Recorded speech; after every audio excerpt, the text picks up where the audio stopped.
Hey guys, Tyson here from Relax Running. I thought it could be a good chance just to sit down and have a little bit of a talk about some of the things that I wish I had done differently when I was still a competitive runner. I look back at the days and it's funny how a little bit of hindsight just gives you a bit of perspective on some things that you could have done more effectively, some of the areas that you could have worked on to improve your performance. So I was hoping that for you guys who are still looking for little ways to improve how well you run, how effective you are at running, that some of these might actually come in handy. Now, for me, I've chosen about 6 different things that I could share with you, and obviously they're little areas that I played with and toyed with when I was competing. But I think from the list of things that I've just written down, these are some of the most effective. These would have been some of the biggest impactors, if that's a word, on my running performance. Some of them are training, some of them are not.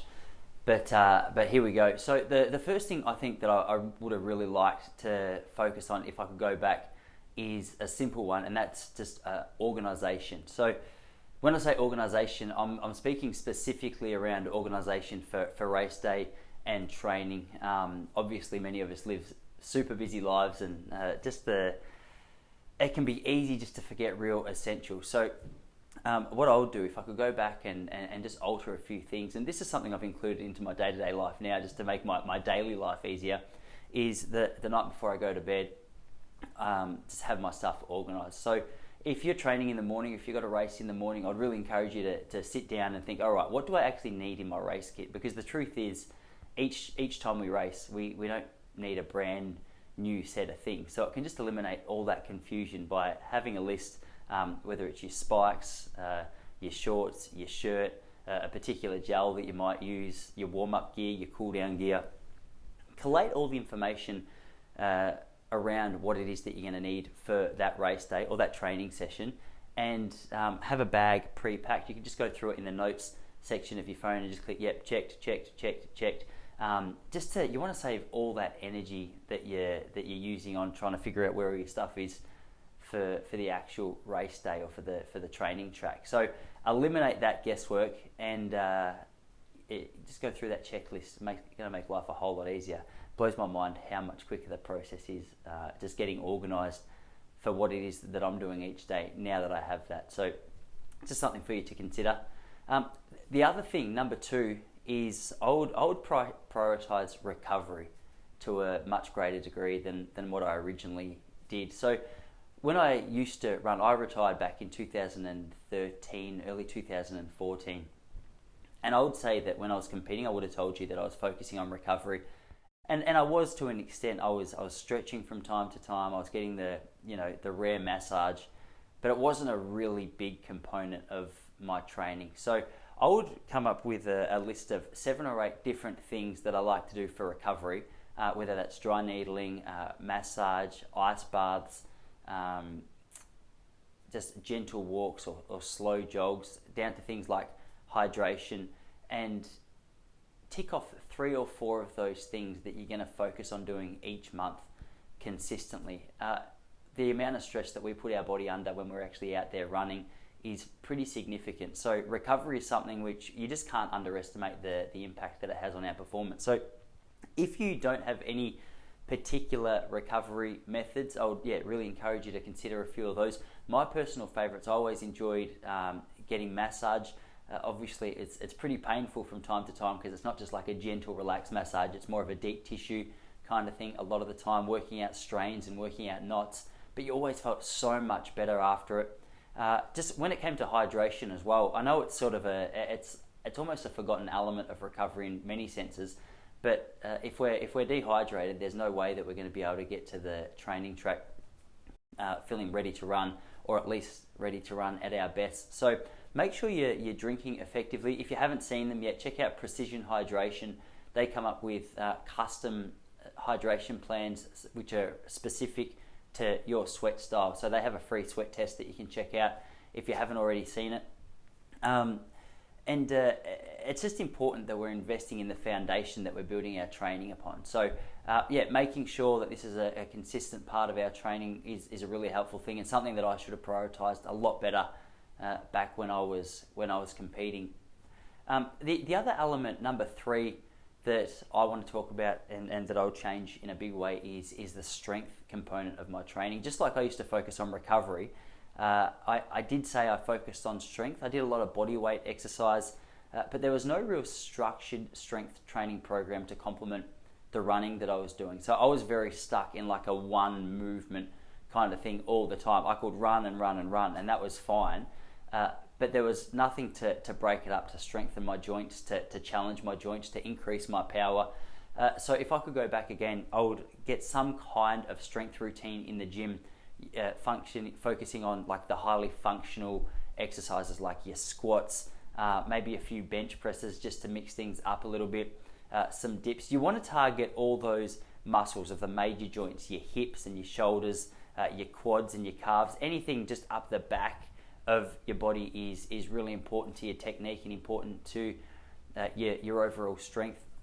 It doesn't have to purely be just strength work in the gym. You might decide to include some Pilates into your routine, some stabilizing Pilates exercises to make sure that one of the most important things we can do as a runner is have an effective technique. And if our core is weak, or if our shoulders are weak, or if our body slouches as we run, it's no good for an effective or efficient moving style. So you look at someone like Sebastian Coe, who had an incredible ability to lift heavy weights in the gym, and you see how well he moved, and it's not a huge surprise. So a little bit of gym work, I would probably go back and do 2 to 3 days a week of more heavy lifting. I would include, if I wasn't doing that, maybe 1 or 2 days of Pilates, and even things just like Ido Portal. He just breaks the standard movements that we get stuck in as distance runners by doing some crawling exercises, getting down on the ground, and just I think really just breaking that rhythm that we get stuck in so often is really important, and just developing an overall strength routine. Herb Elliott, who was Olympic 1500 metre gold medalist from the Rome Olympics back in 1960, he had a coach, Percy Cerruti, who was a pretty wild Australian man. Check him out if you haven't heard of him yet. And he was quite old school in the sense that they weren't just running. Percy was very focused on building strength. And you look at a bloke like Herb Elliott, who was thin, but he was very, very strong. And that was because a lot of the exercises that they were doing was, not just the running work, but was also focusing on the strength component of the training. The fourth thing that I think is really important, I know a lot of athletes are very OCD when it comes to improving their running, but I would try and cultivate a few more hobbies. What I mean by that is it's all good and well if you're training hard, you're enjoying your running and you're running well, but during those phases that we all encounter where our performance isn't going as well as what we were hoping it would, we're not competing to the degree that we hoped we would, running gets very lonely and very frustrating if you've got nothing outside of the sport. And that's one thing I loved about Stuart McSwain, who's the Australian 1500 and 3000 metre record holder. I spoke to him recently on the Relax Running podcast, and he was explaining to me that even though he's breaking national records, he's still studying to be a teacher. And I asked him about that because I thought it was interesting, and he explained to me that the reason he does that is because it's just nice to have something outside of athletics, outside of track and field to focus on. So if you don't have any hobbies, that would be something that I would encourage you to focus on. I was very one-dimensional back when I used to compete. My whole life was just running. There was not a lot going on outside of that. My whole day was prioritized around it, which is fine. There's nothing wrong with prioritizing your day around your training, but to have little areas outside of that are something to look forward to, something to take your mind off just performance and recovery and everything else that comes with distance running is really important. I've recently moved down to Point Lonsdale or Queenscliff, which is a coastal part of Victoria, and I've got my surfboard and I'm spending a lot more time down at the beach. It's something to look forward to. It gets my mind out of my daily routines even now, and it's just enjoyable. It's like a little refresh button on me. So when I get back down to the training track, it's not something I've just been sitting there thinking about all day. You can go down there with a little bit more of a fresh perspective. So spend a little bit of time thinking about what it is that you actually enjoy outside of running. It might take you a little bit of time, but really invest in those areas. If you can do it once a day, that's fantastic, or a couple of times a week, that's fantastic as well. I think you're going to really notice a really fresh sort of mindset coming into your running when you get back there, having spent some time investing into the hobby that you've developed. I think the other thing, number 5, that I would have been much more focused on, and as I said, this could come under the organisation banner to an extent, is race selection. I think it's important to have a little bit of an idea of what races you're planning to race. The difficulty I found in a lot of cases was I was running at a fairly elite level, but my performances were they were on the brink of getting into a lot of the big national races, but it was hit and miss depending on how fast the other elite boys were running. So it was always difficult to know exactly what race I was going to be competing in. If the Sydney Track Classic was on one weekend, we also have some local track and field meets here in Melbourne, in Victoria, that I might have had to run had I not got a start in that bigger race. So if you can, to the best of your ability, have 5 or 6 big races planned out throughout your year. So you've got something to actually work towards. Just like a boxer, we can't constantly be at the peak of our performance. We've got to just gradually build up our fitness and be as close to 100% fit and healthy come race day. So just to have that there serves as a little bit of a barrier. It serves as some boundaries.